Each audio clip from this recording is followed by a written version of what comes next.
बहुत भल थे तो कार्तिक मास सब साधा साधार टे रोषे करी गरम भात बाढ़ आनी कोळथ डाली करदे कहीं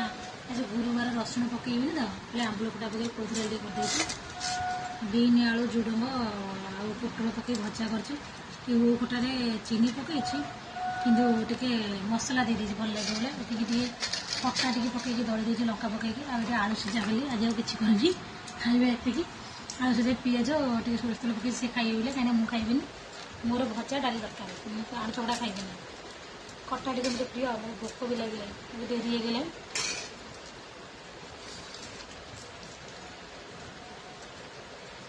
भात खाइबा भल लगे ना कोल्ड डाली मत बेस भल लगे हर डाली खाइब ना खाया बड़ी टेस्ट